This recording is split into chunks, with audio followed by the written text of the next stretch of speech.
13 strikeouts for Corey Kluber. Swing and a miss. Corey Kluber.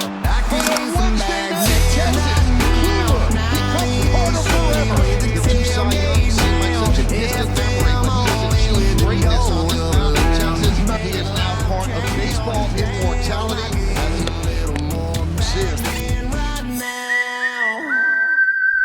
Special guest here today.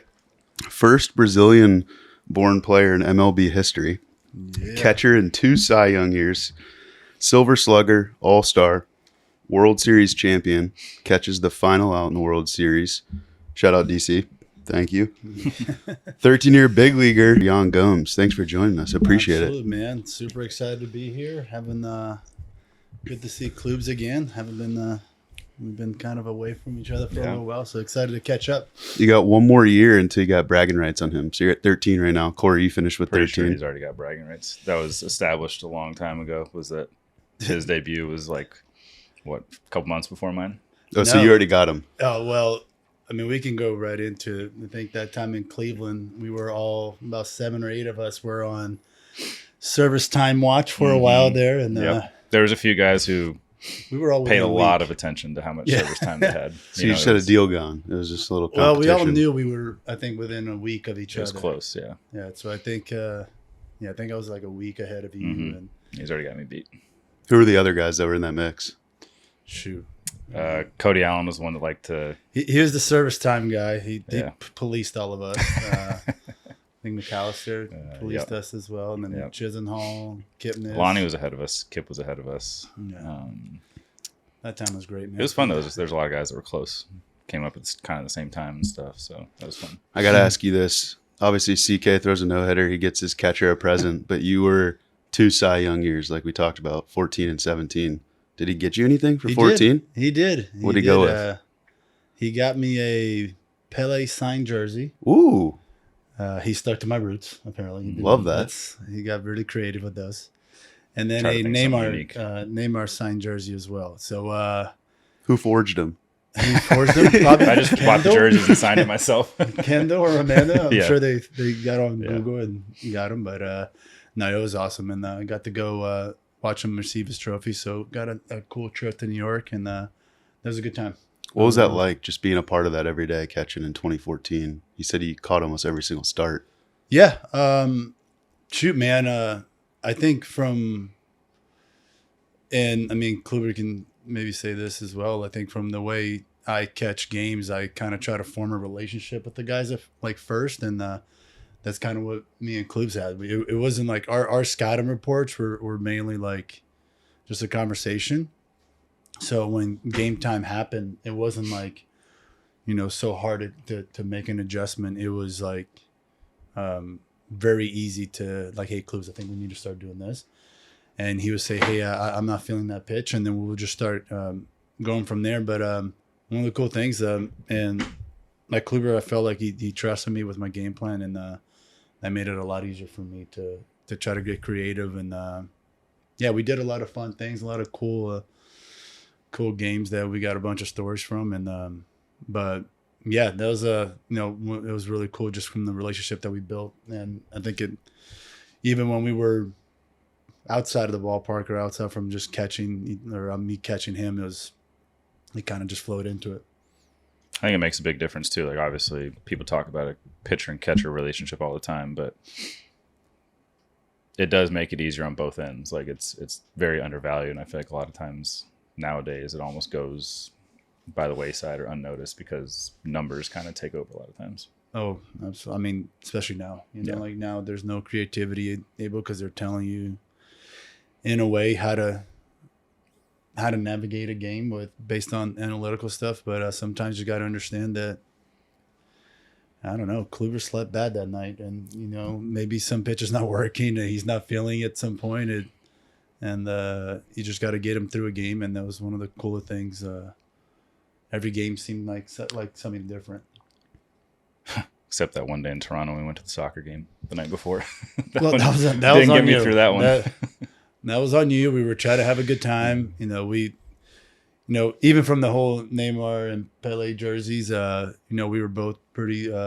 We enjoyed soccer. We enjoyed watching games, and we took a couple guys to a Toronto FC game, and I mean, why pitched not have a next couple day and- beers? You know, the three of us are having a couple beers, and Kluber didn't want to have any FOMO and miss out, and he decided to have a couple beers With an outing the next day, Yeah. and it It's didn't like go a day well. game, right? No, I don't think I made it out of the second. Wow. Yeah. Wow. Yeah. It was, I mean, aside from a couple years ago when I didn't get out of the first inning at Yankee Stadium, I think it was probably the worst start of my career. It was. How many other starts were you boozing before the night before? None. No. I mean, I might have like a couple drinks on the plane kind of thing, but this was like post game after the soccer game. They have this club level and they're all down there, and it turns into like I'm sitting there for an hour by myself, not drinking, and I was like, this is boring. So This is in 14. no. This was after the fact, probably. There's a 13 to 18 gap there. Yeah. That Just kind you of could throw in a there. start in there and be like, oh yeah, that was that year. Mhm. I think we had a great time down there. 14. It kind of clicked for you though. It all came together that year, right? That was your first. Obviously, it was your first Cy Young, but Yeah. it started to come together. What did Jan have? What role did he play in that? And, I mean, and I what did think- he find for you as a pitcher in I that think year? just having the trust in him and helping me to be that much more comfortable out there on the mound. You know, I'm not the guy who wants to have this long pregame meeting or anything like that. Like, it's a lot easier for me to just trust the fingers that are put down and try to like execute a pitch. And I think we got to that point, like you said, where, you know, he trusted me, I trusted him, and it was a good in-game working relationship, and it freed me up to do things a lot easier. What does that look like for you preparing for starts for your pitcher when he trusts you in your game plan? How many hours are you putting into that? Is it the night before, the day of? I mean, it goes into just like a lot of like, for me, it goes into a lot of feel of like, my biggest thing is emphasizing, what he does well instead of trying to avoid what other guys do. But I mean, I think we also need to be honest, like that 5-6 year span of what Kluber was doing, it was very hard to call the wrong pitch. He was going through a stretch where I'll put it against anybody, and it just became so fun to where we had conversations like in the first inning of like, Yep. we were facing like, in the Central at that time, Minnesota, Chicago, and we were like, hey, we have our game plan. Let's see what they're doing. And then like Minnesota will be like super patient. We're like, hey, Klubs, let's just get ahead on everyone. I remember No times backdoor where like, two I'd come seams. in and Jan would be like, this is our game plan, but they're up there being super patient. Like, let's get through the lineup one time with just fastballs. And like, So that's actually super funny because I was thinking of that on the way here. And I remember that outing like it was yesterday because, and I guess this is how much Kluber trusted me. We were going on an outing where we were having to try to prove the other 4 starters of like simplify your game, get through the lineup, and then if punch outs come, get to a punch out. And I think it was one of our other starters who I think in that one of the games that I caught him, I think that's as many times, if way less than how many times you shook me. yeah. That No one doubt. outing, he shook No me doubt. this many times. And I was like, hey, Klubs, just trust me. We're going to move the ball around. And I think it took until 2 strikes on the ninth hitter when we to went to throw a some nice. cutter. Yeah.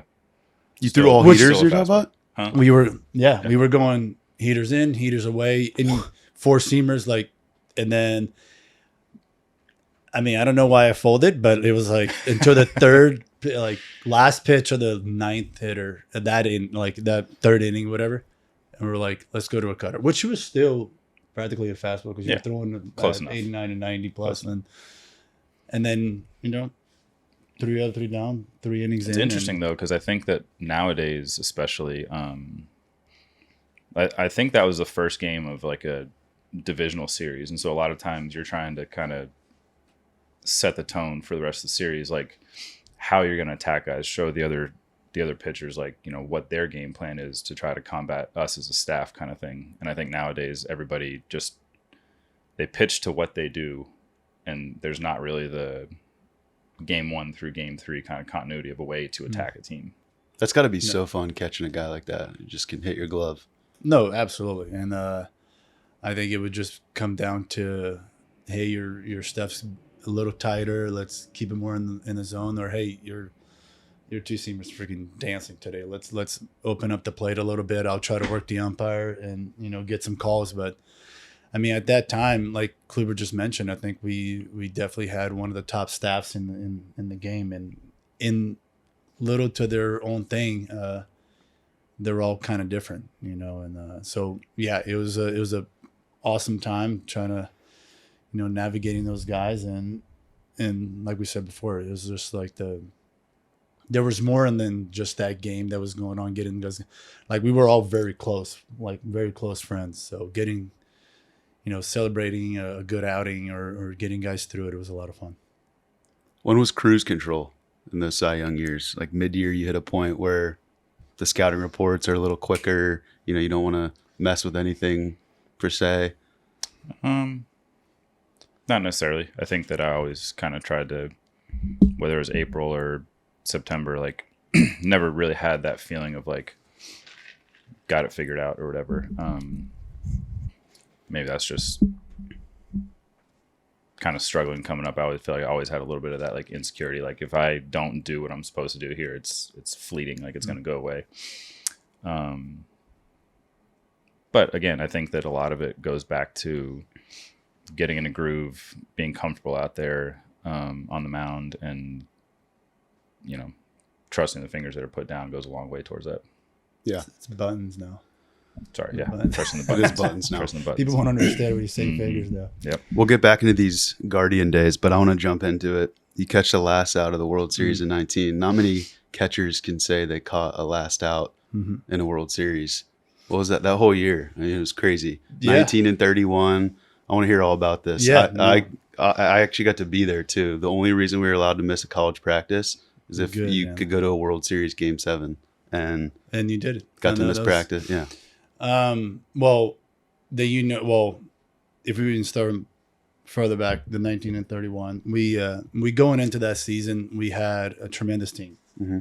If you're a DC fan, you were pumped. And we had a tremendous 4 to 5 guys in our pitching staff. We had the fifth guys were just younger guys, and so we're going in with a lot of expectations, which going into a season is probably the worst thing that you can put on a team that hasn't like won yet. So expectations was something that we were already going in with, and well, we start tanking in the first 50 games. But one of the things that was super cool with that team, it was a bunch of veterans.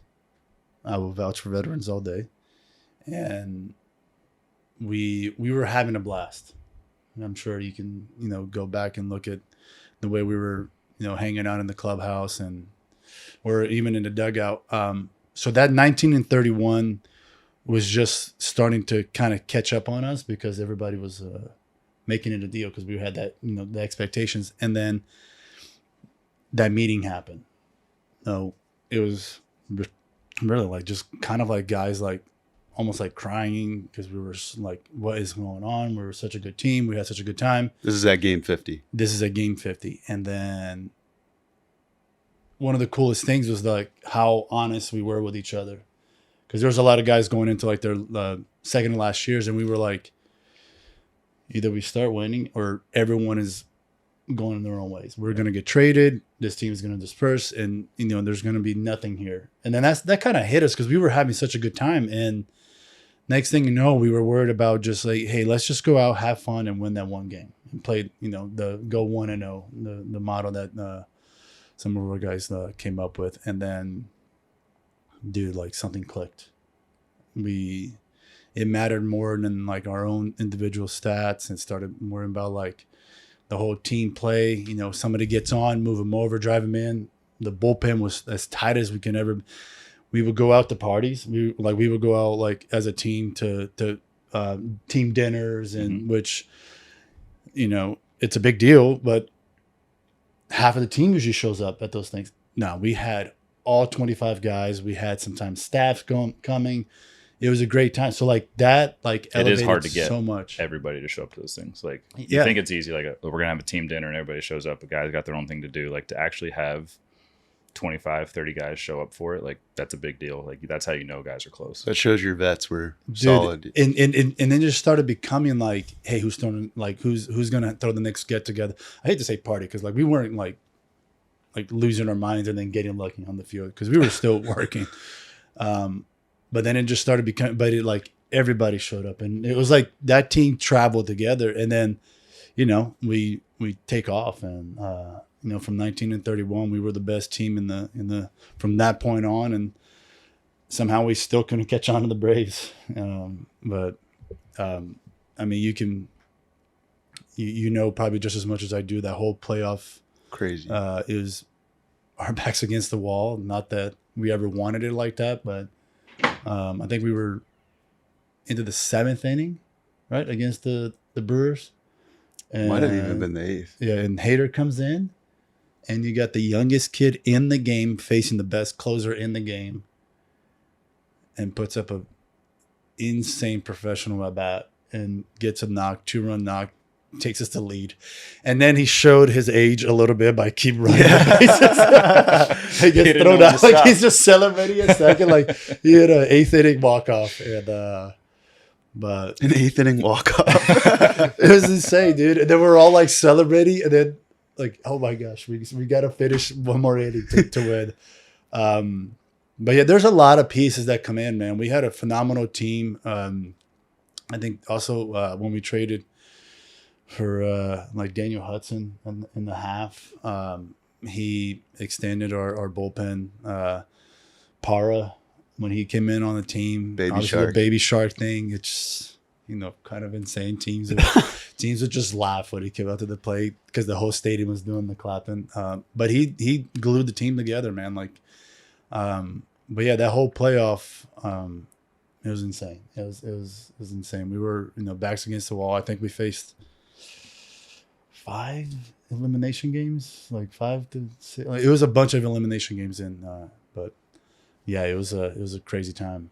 He's gonna kill me for this, but when was the last time you brought up to Brantley that he was the last out that you caught? Oh, because you guys played together in Cleveland, and then I forgot about that. Man.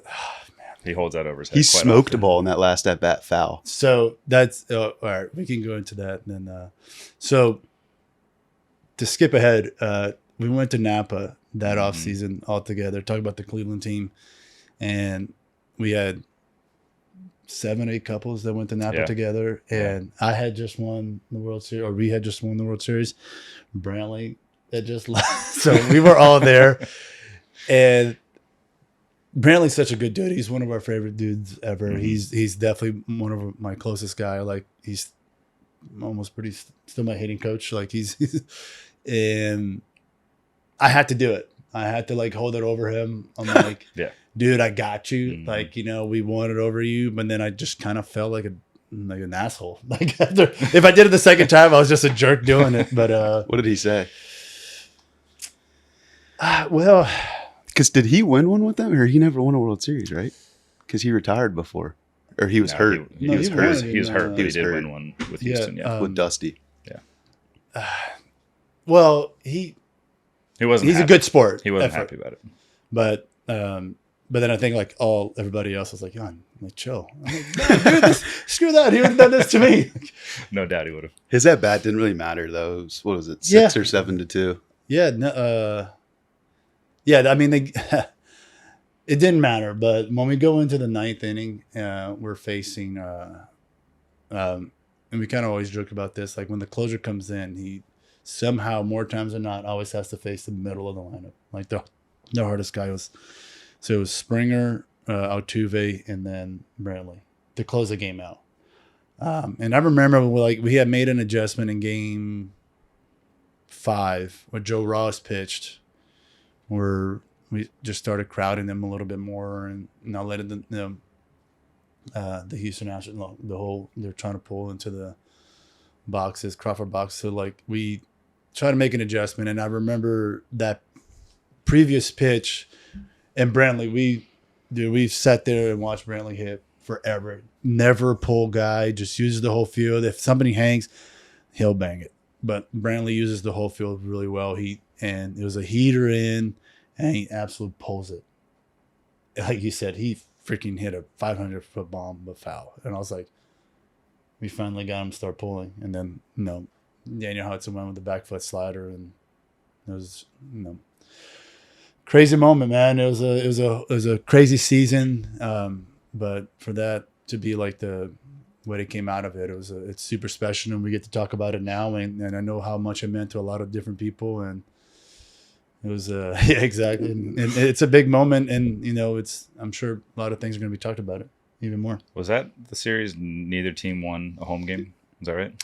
That's wild. Yeah. So we started off in Houston. Yeah. So we go into Houston. Cole Verlander, right? Dude, Dub. But it was like Rendon, Soto. Yeah, right. Those guys, Anything you can do, I can do better. were like on fire.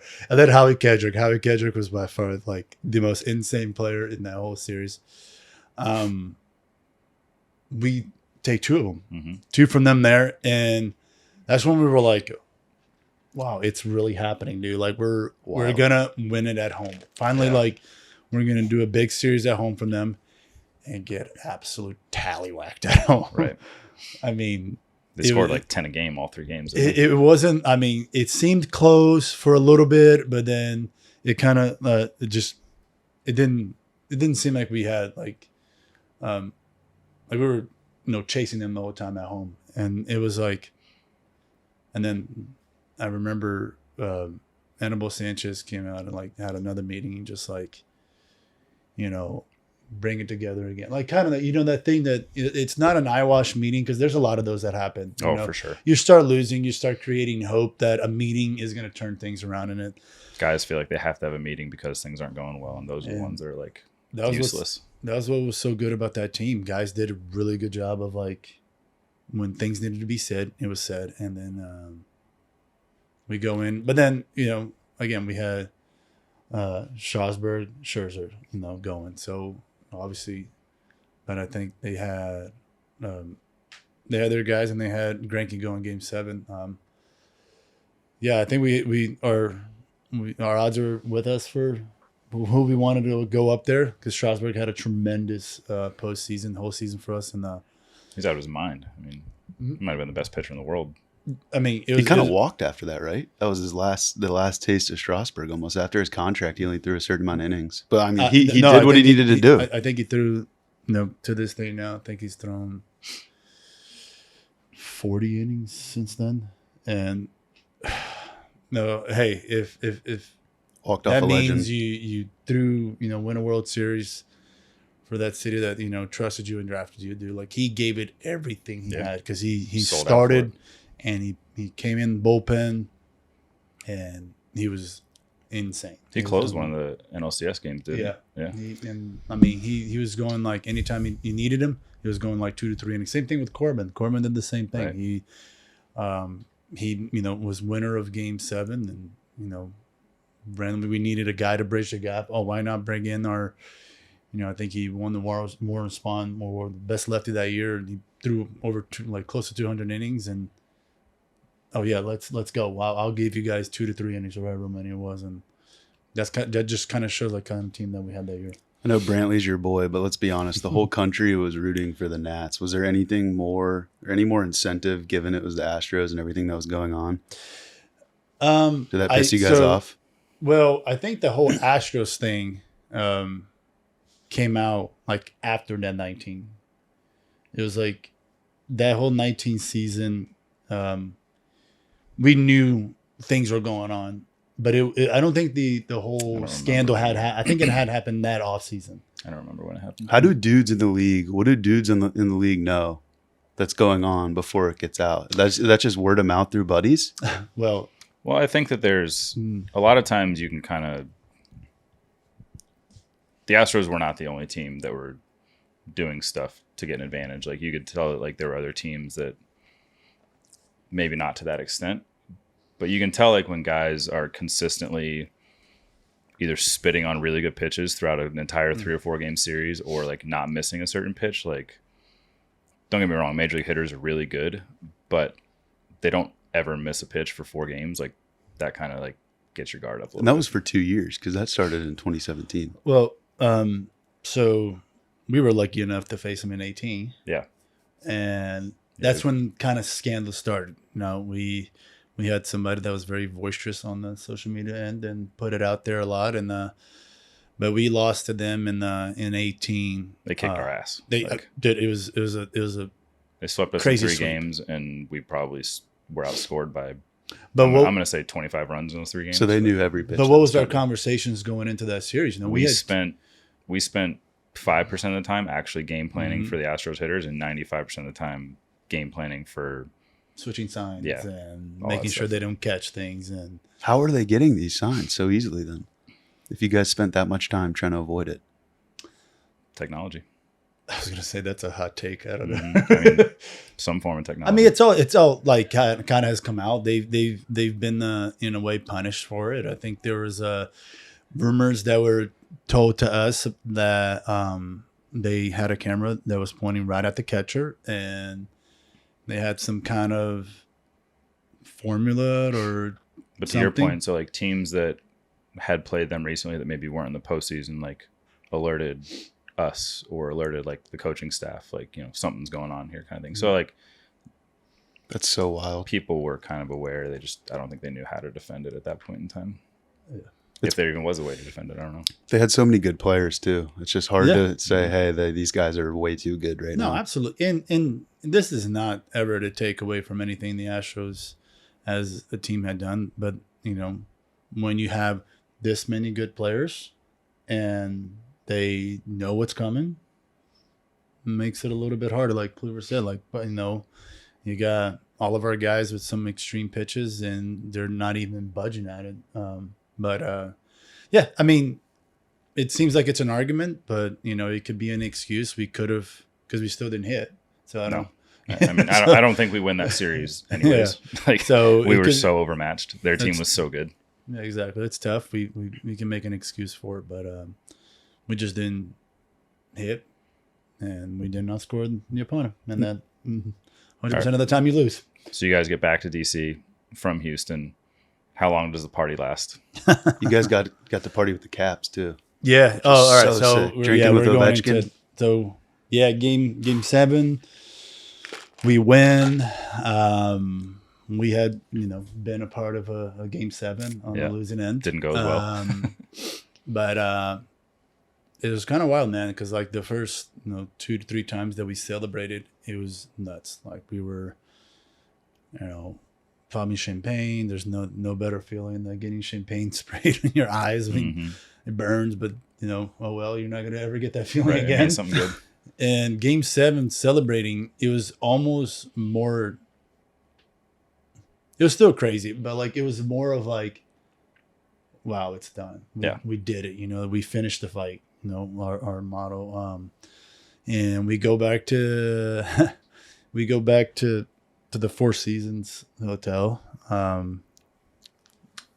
They kind of closed the bar on us at like 2 a.m., Can't which is close- probably right. Can't close the bar on guys after they just won the World We figured Series. it out. We figured it out. We found the place. We went after it until 6, 7 in the morning. Had a bus ride at like 9 in the morning back to DC, or to the plane back to DC. We started passing around the trophy. There's like 3 or 4 pennant flags like missing, but that was just like how fun that was, Yeah. man. Like, but that whole time in DC, it's one of those moments where you kind of,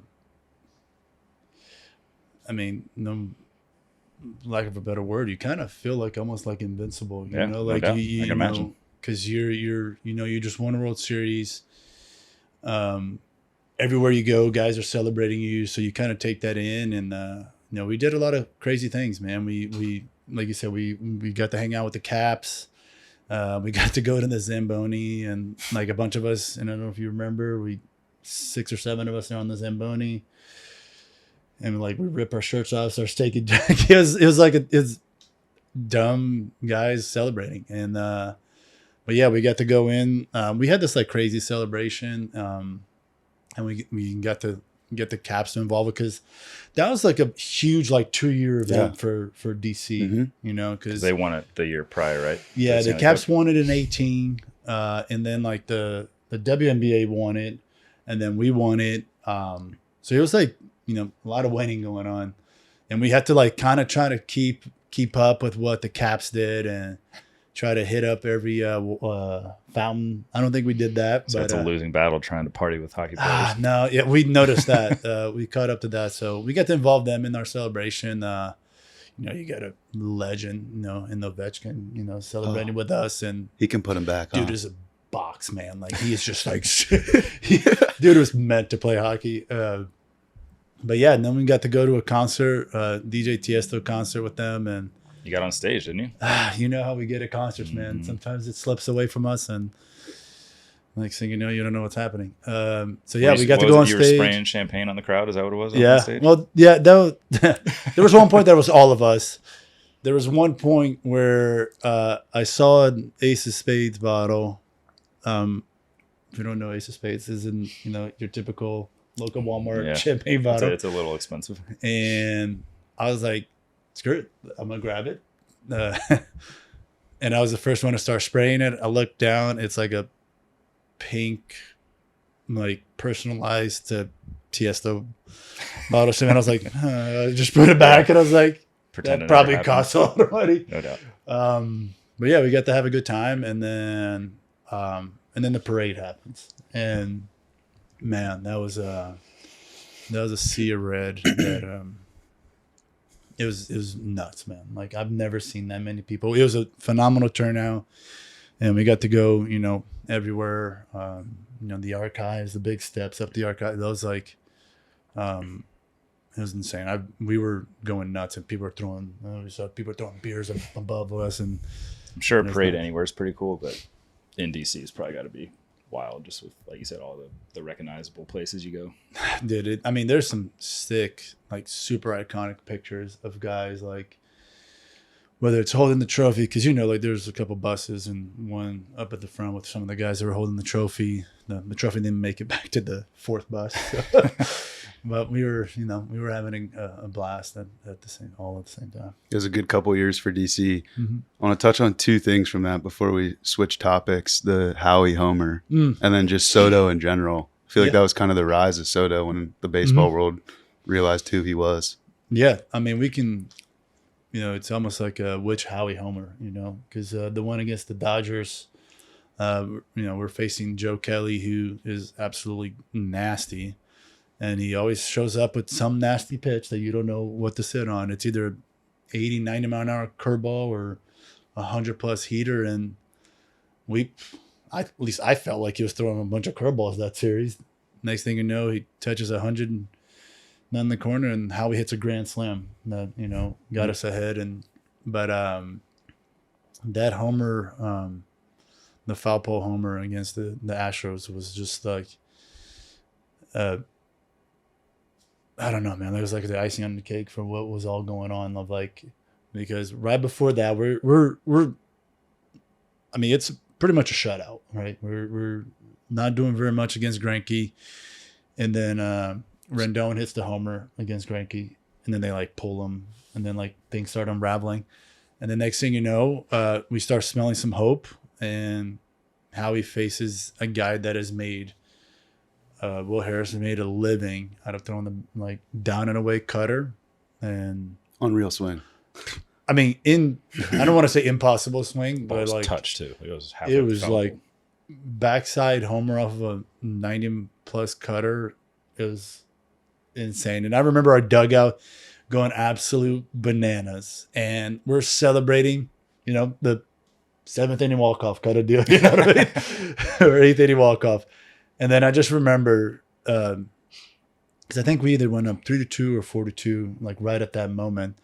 And then I just remember sitting back down, and I'm like, oh my gosh, I got to close this game out. Like, we're going to win the World Series. I got to figure out, I got to calm down. I got to finish this game out. And then we were able to tally on a couple more runs, and made it a little bit easier to make a mistake or something. No one talks about that homer. I was sitting right behind your guys' dugout. Perfect in line. So I saw it. Good tickets. I saw it tail right into the foul pole, or slice right into the foul pole. Dude, it's nuts because like I think we got the ball back, and that ball has like a a yellow mark on it. And That's so sick. it's legendary. All right, we're going to stop right here, get a little bat signing, hit you with a trivia question mid-episode. Everyone from season 1 is signing this puppy. A little bit cheesy, but appreciate you. Geez, it took me that long to be in the season. You guys didn't show up quick enough. So your trivia question is, how many other current MLB players are Brazilian born Like overall, right now? 0. One guy just got sent down. Was this yesterday? Thiago Vieira. That's who I have on the Yeah, side. Thiago Vieira, who's a big time guy for Brazil. He just unfortunately got a option by the Orioles. How Unless he many? got called back up. How many Brazilian big leaguers have there been? All right, that's a good question. Do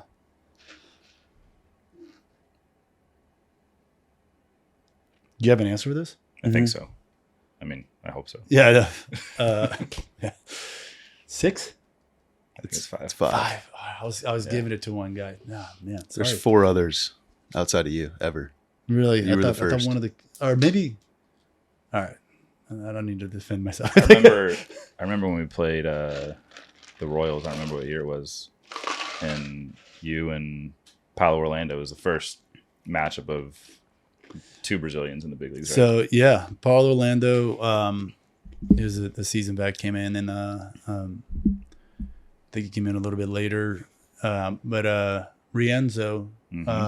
So that was like the first time 2 Brazilians on the team or on the field, whether we were starting or not. Andre Rienzo, I faced him his debut. Yeah. And that was the first time 2 Brazilians that faced each other. So that was really cool.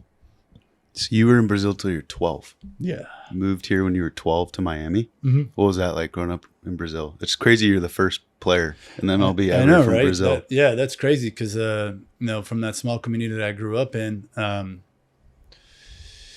baseball seemed to be, big. I didn't know anything else. I never grew up like watching baseball or anything like that. So we had a good time. We had some guys there was a community that played, and we heard some guys going to play in Japan and stuff like that. But it was cool.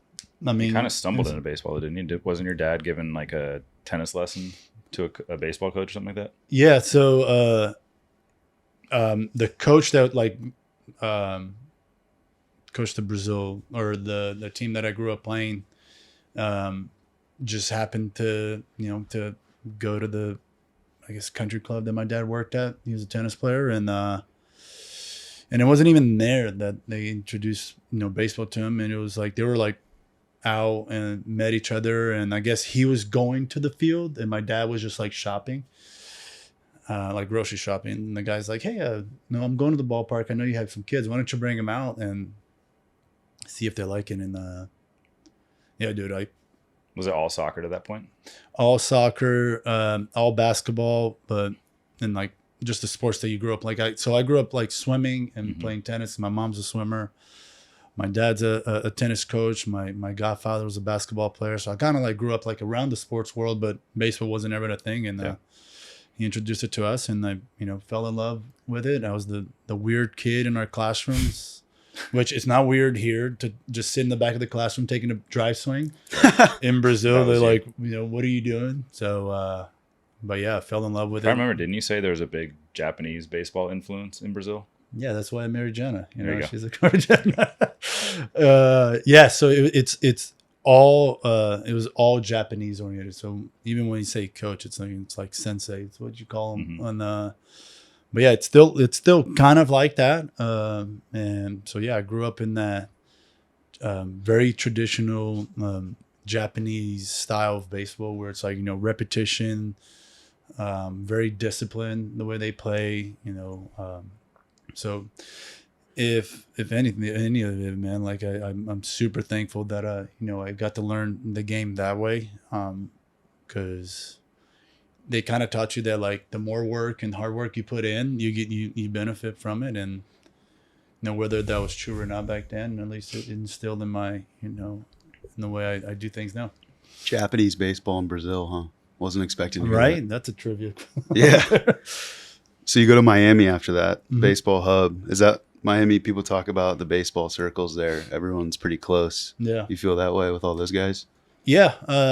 It's kind of like every time you get a guy that you start playing in, whether it's minor league or big league, and whether it's like a 10-year gap or something like that, and you end up like, hey, do you remember this guy? Or hey, and it's everyone knows each other, growing up.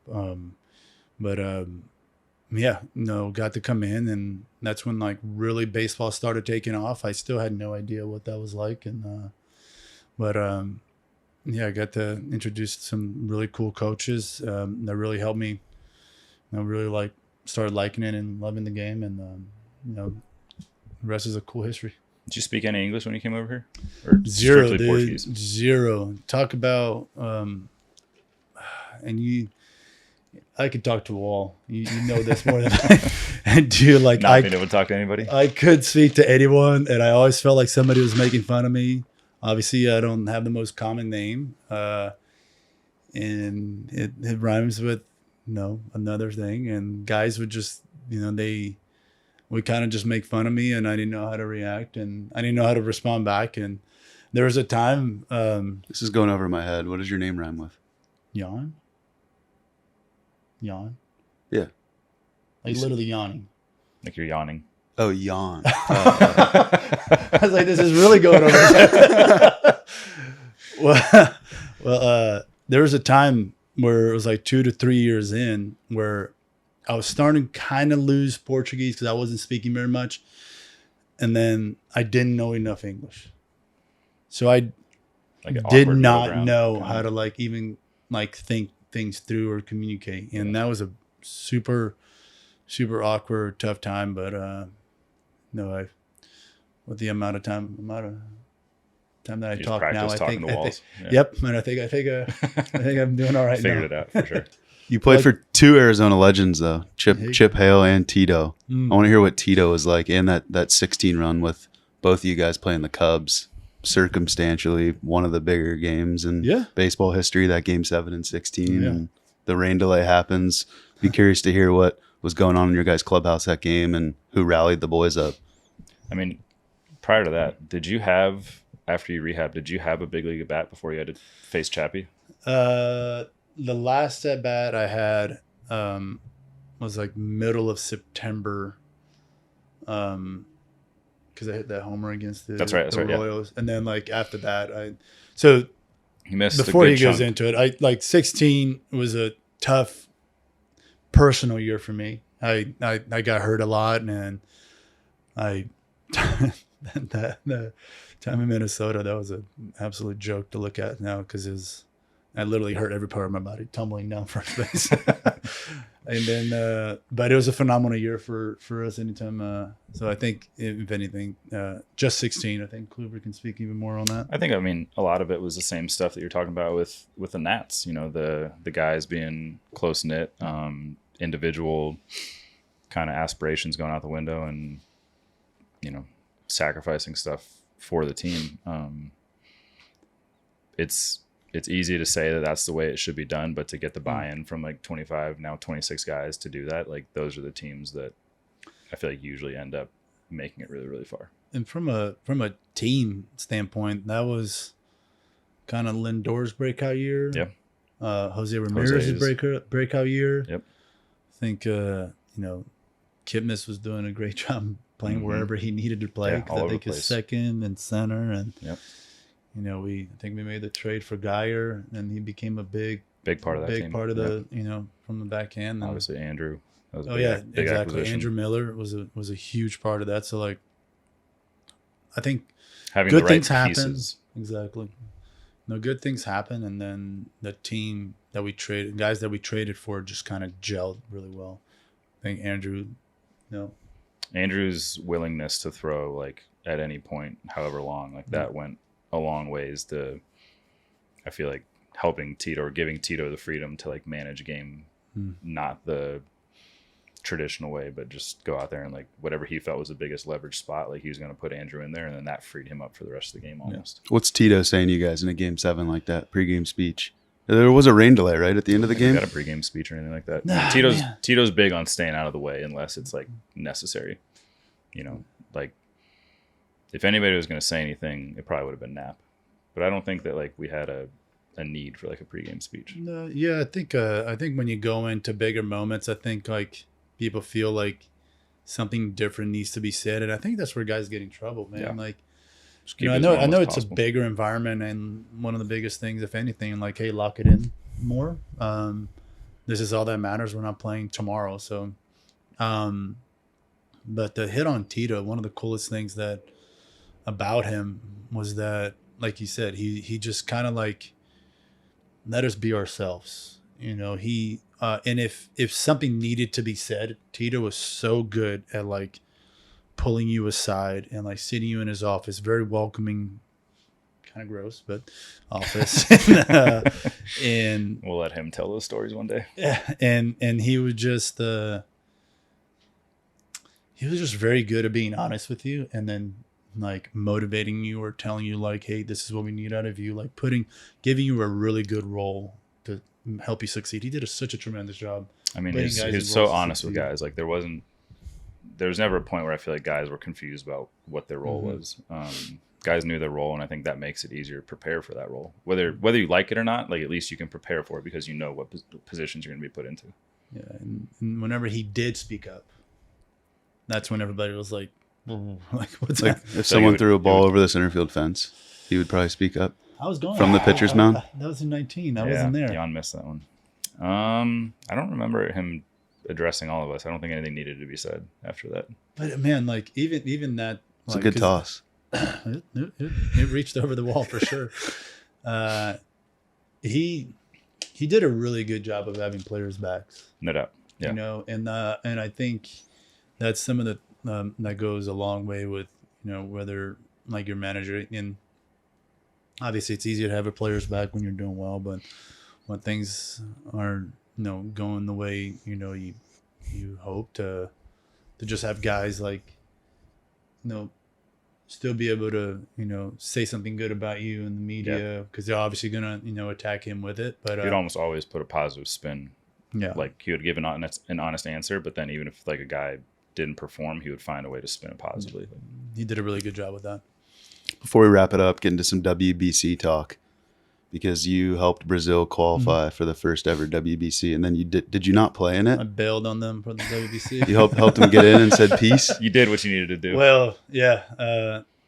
So that was really cool. That was the first time since I was 12 years old or 11 playing for a national team for the home country, and it was cool. There were still some of the coaches and guys that I played with when I was growing up in Brazil, and getting to just feel that passion of like how they play. It was really cool. We got to go into Panama. It was super cool because it was like a Cinderella story. We beat Panama, I think, game 1, and the Panamanian crowd was like, "Oh, cool, way to go!" You know, they got Carlos Lee, Carlos Ruiz. They got a bunch of big leaguers, and then we beat, I think, Nicaragua, and then we played Panama again. And by that time, they were like, "Get out of here!" They were like, we were out of the escorted out of the. And then I ended up going to. I had just played winter ball because that was the end of 12, and that was our first full season in the big leagues. And I got traded that offseason to Cleveland. And I remember, talking about Tito, getting a call from Tito. And that's, when I was like, oh man, I'm like, this is really cool. I'm getting a call from a Hall of Fame manager. And he's like, hey, really want you to just catch a little bit more. Cause I was like playing, I was You're a like super a utility utility guy. I was playing third base, first base, some outfield. I would catch still, but Tito told me to, hey, just wanted to catch. And that was an opportunity that I had when going into Cleveland, kind of like creating this big spin on an excuse of like why I didn't play for the WBC team. And I just felt like it was the right move for my career because it was like during spring training at that time, right? Yeah. WBC, or I guess it still is. But It was earlier though, I think. Now it's later in spring training. I feel like it was almost before spring training at that point. Yeah, so I was going to miss that big time of having a spring training in Cleveland for the first time and trying to impress and make a team. And Was it your decision, or did they kind of ever say, "Hey, we would like it if you stayed in spring training"? No, that was all on me. Yeah. It was me and talked to some people and made a decision. It was really important to me that I had to call those guys because I think Barry Larkin was our manager at the time, and he understood. And I was like, dude, I'm trying to make a big league roster. Yeah. I think if anything, it'll be even bigger for Brazil if I can establish myself as a big leaguer. And that's when things became. Got a good deal there with Cleveland. Definitely made the right move. We'll wrap it up with a little lightning round. CK, if you got anything, you can lead it off. If not, all right. CK. You like that? Klub, CK? I don't think I've ever called you CK. One of the advantages to Wrigley, a lot of day games. So if you're going to pick one spot to go for dinner after a day game in Chicago, what's your go-to? So Chicho Mio or Tsuko. It's like a Mexican or an Italian place. Okay. Chicho Mio is an Italian place. It's awesome. Close to Wrigley or more downtown? More downtown. For you as a catcher, hardest hitter you ever had to get out throughout your 13-year career? Who's one hitter that comes to mind off the top of your head? Shoot, man, that Tigers lineup for a while there. Yeah. Might be the same answer as mine because he had to catch me so often against him. Yeah. At that time, Miggy was one of the hardest guys to get out. I think to go through an at-bat with was probably Victor Martinez. I think the worst thing we did with him was get the 0-2 right away. I think putting him away was hard. Grind. Yeah. You just grind. Best Brazilian soccer player right now? Yeah. Best Brazilian soccer player right now. I mean, for as much as I'm paying attention right now, it's probably just still say Neymar. Yeah, definitely biggest name. Yeah. Craziest teammate you've ever played with? You might get to specify crazy. Biggest wild card. I was going to say craziness in what way? Just an animal. I'm thinking Yasiel Puig would be Corey's answer, maybe someone like that. Oh, I would.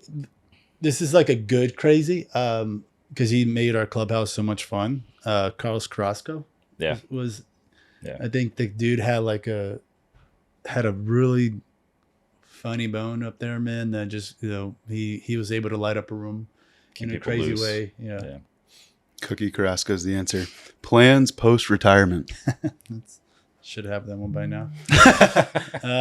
Plans post-retirement. I got I got 3 kids. So we'll find out about that Uber driver role real quick. It's already going. Going into coaching my kids. I think they've in just being more at home and let my wife have her fun because I think we've been away from the game for so long and